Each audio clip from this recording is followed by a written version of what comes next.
Before Columbia student Geena Sondy moved into her dorm at the 18 East Congress Parkway building, Residence Life asked her to sign a room condition report stating that everything in her room was fine, but soon after that wasn't the case. Sondy found lead paint chipping off from the ceiling, causing her and her roommates to be concerned. It wouldn't be a big deal if the lead paint was sticking to the ceiling, but as you can see, it's peeling off, and it, turns into dust, and, my bed's right underneath that peeling. And, if you look at the vent there, it's covered in dust and dirt, and, that blows the heat out into our rooms. All the rooms are like that. So I'm inhaling all of this stuff all the time, and the only alternatives would be to stop breathing or wear a paint mask all the time, but that's so ridiculous. I should be able to breathe safe air in my apartment. General Manager of Hosteling International Chicago, Paul Coley, says lead levels provided no immediate cause for concern because they were low in the tested unit. But documents from the Chicago Department of Health state that the lead levels were 10 times higher than the law permits. Anything that was wood that was painted in this apartment, it was all painted with lead paint, but then they repainted over it, and anything that was wood absorbed the paint more, and it's seeping out through the new paint. And they didn't use very good quality paint, so it's just peeling off with the lead paint in it. Chief Engineer of Hosteling International, Thomas Volt, says the hostel also has hired an independent environmental consultant to evaluate and inspect each room. Prior to finding lead paint, Sondy also noticed other problems. Yeah, the stove is disgusting, and this is a little bit cleaner than when we moved in, but as you can see, some previous resident sprayed oven cleaner in it and never wiped it off, and now it's just caked on there. Have you guys tried to wipe off the...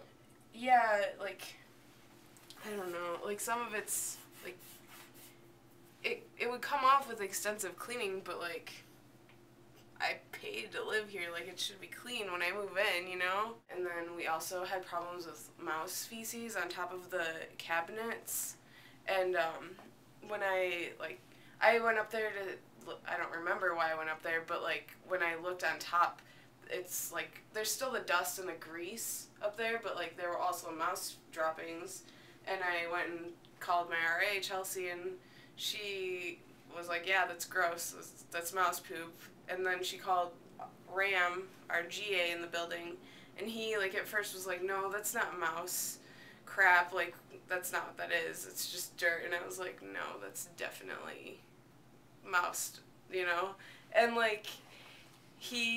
we ended up calling the maintenance people, and they cleaned off just the mouse feces over break, and left all the dirt and the grease up there. Sondy also had complaints of the worn-out furniture in her dorm. Director of Residence Life, Mary Oakes, said Residence Life is planning to order more couching and chairs this summer because they are around 8 years old.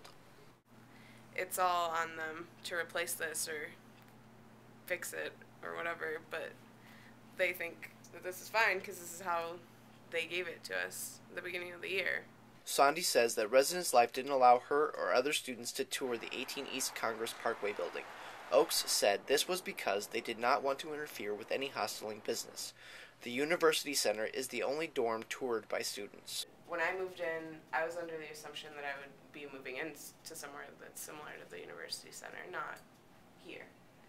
Sondy says that taking a look at the dorm room before moving in could have prevented many problems she endured, like going without heat. In the fall, the vents were so clogged with dust and dirt that we weren't getting any heat in, so we had to call the police and have them call an emergency heat repair person to replace the vents. And we just weren't getting any heat in the bedrooms, but the people across the hall weren't getting any heat at all. So it wasn't just our apartment. I personally do believe it's dangerous, and it's not, it is a big issue. They're trying to make it seem like it's not, but it is. Sondy says it's ridiculous. She's paying more than $10,000 per year to live in her apartment. She requested to be relieved of all financial obligations from her contract and move out to an off-campus apartment.